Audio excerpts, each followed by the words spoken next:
France 24 et Public Sénat présentent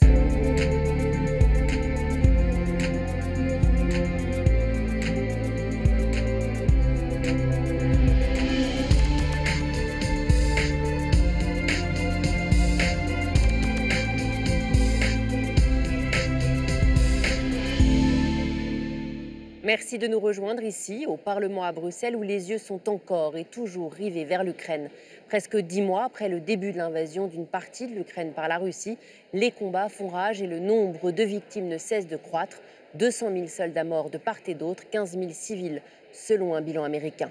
Sur le front, l'hiver s'installe avec un pic de froid. Les Ukrainiens doivent faire face à de nombreuses coupures d'électricité. L'Union européenne continue de manifester son soutien à Kiev avec une nouvelle salve de sanctions menées conjointement avec le G7. Oui, alors côté financier, ce sont 18 milliards d'euros d'aide à l'Ukraine qui ont été promis pour 2024 et qui sont actuellement bloqués par le veto hongrois de Viktor Orban, un veto que les 26 pourraient chercher à contourner. Et puis de son côté, le président français Emmanuel Macron a parlé de garanties de sécurité pour la Russie, refusant de fermer la porte à l'idée d'un dialogue avec le chef du Kremlin, Vladimir Poutine. Des déclarations qui n'ont pas été appréciées à l'est de l'Europe. Alors faut-il parler avec la Russie de Poutine? Faut-il même s'asseoir à la table des négociations alors que le conflit s'enlise? Alors pour en débattre, Fabio Castaldo, eurodéputé italien du mouvement 5 étoiles, qui est désormais dans l'opposition du gouvernement à droite toute de Giorgia Meloni. Bonjour à vous. Merci pour l'invitation. Face à vous, Bernard Guetta, eurodéputé français du groupe Renew. La guerre en Ukraine, elle s'enlise dans l'hiver. C'est une mauvaise nouvelle? Bien sûr que c'est une mauvaise nouvelle parce que nous avons à nos frontières, celle de l'Union européenne, une population qui va littéralement mourir de froid, de soif et partiellement, mais quand même, de faim. Parce que M. Poutine, à défaut de gagner la guerre sur le champ de bataille, il en est bien incapable. Il espère gagner la guerre en répandant la terreur, parce que affamer des gens, les faire mourir de froid, détruire les bâtiments dans lesquels ils habitent, les hôpitaux, les écoles, les crèches, ça a un nom, ça s'appelle le terrorisme. Oui, c'est une forme de guerre psychologique, en tout cas très clairement marquée, avec une guerre des infrastructures pour décourager les civils. 10 mois après le début des combats, est-ce qu'il y a aucune perspective pour sortir de ce conflit? Vous savez, dans un côté, il faut dire que cette agression démontre de plus en plus une approche féroce et vraiment criminelle du côté du Kremlin, parce que bien sûr c'est une façon de gagner du temps, mais ça démontre aussi la faiblesse sur le terrain, l'impossibilité d'arriver à vraiment gagner, à acquérir les objectifs, le but du début de cette agression.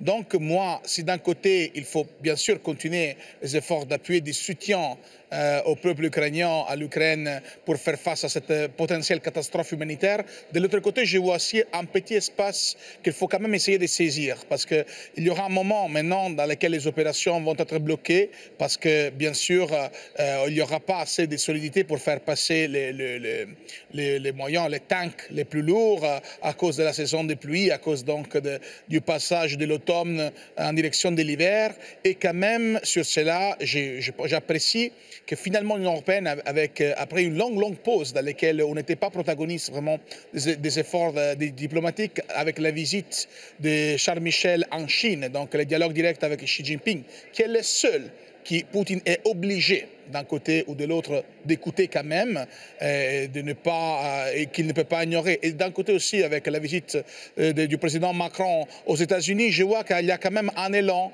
un essai qu'il faut cultiver. Ça sera très difficile.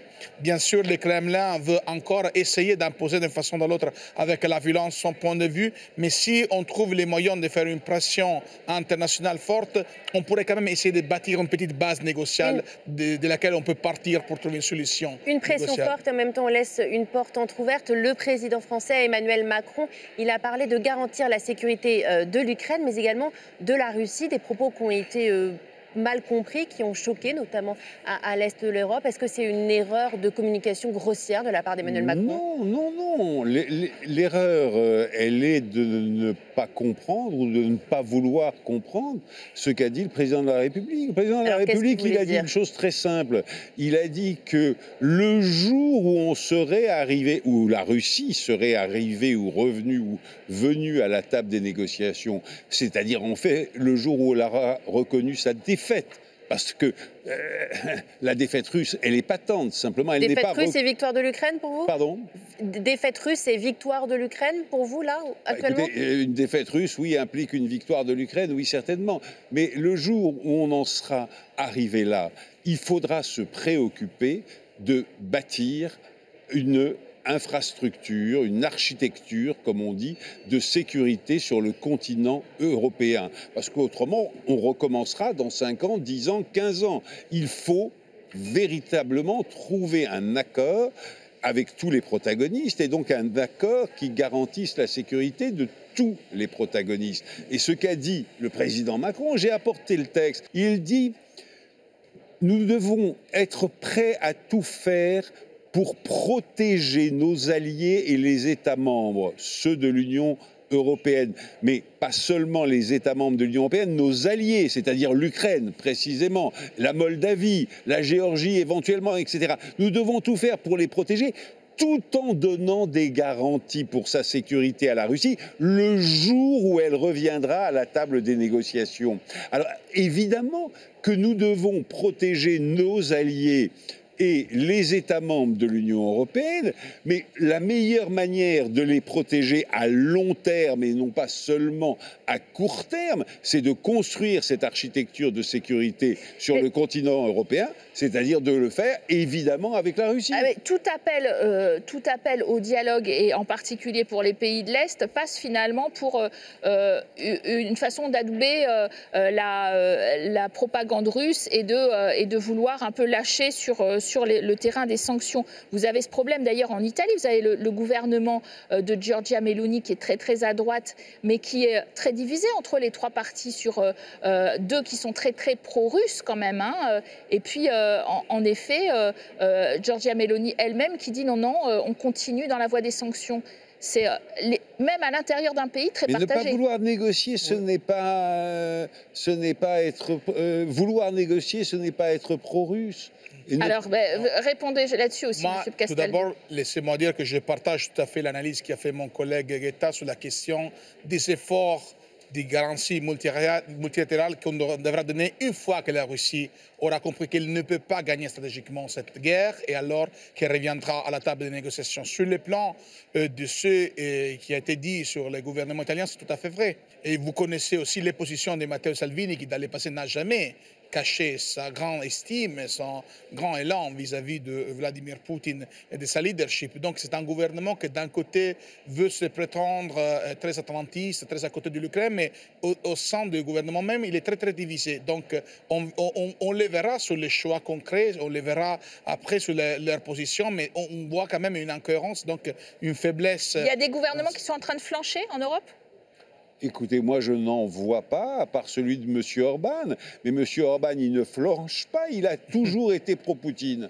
Alors ça, il n'a pas évolué. Mais si vous me permettez, je voudrais vous donner, je peux ou pas, une citation. Dans les prochaines semaines, il faudra aider l'Ukraine à résister. Il faudra aider les Ukrainiens à tenir, continuer à aider militairement. Attendez, Emmanuel Macron. Quel gage de sécurité il faut donner à la Russie, Bernard Guetta? Mais il ne faut pas donner des gages de sécurité, il faut construire une architecture de sécurité. C'est-à-dire que faire que tous les États du continent, la Russie comme l'Ukraine, la France comme la Belgique, etc., nous puissions nous sentir en sécurité. Vous savez pourquoi c'est important ce que M. Guetta dit? Pour une raison très simple, que j'essaie d'expliquer aussi à mes amis et mes collègues de l'Est d'Europe.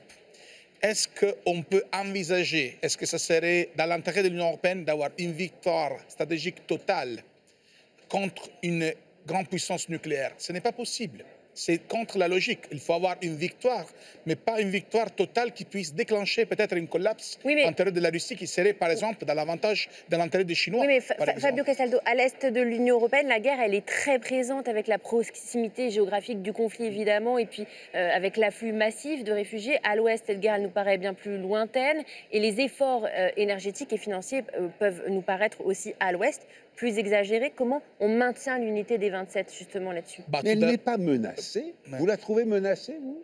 L'unité des 27, à part Orban? Moi, je trouve, à part Orban, qui est désormais, comme on dirait en Angleterre, un free rider, quelqu'un qui est totalement... Un électron libre. Moi, je dirais même un outsider. Mais enfin, oui, c'était quelqu'un qui joue son propre match, qui n'a rien à voir avec le reste de l'Union européenne et qui le fait pour ses avantages tactiques. Je pense que la vraie menace qu'on a aujourd'hui, c'est la cohésion économique et sociale dans l'Union. Parce que cette guerre, elle a deux fronts. Il y a un front militaire extérieur, mais il y a un front intérieur qui est le front économique et social.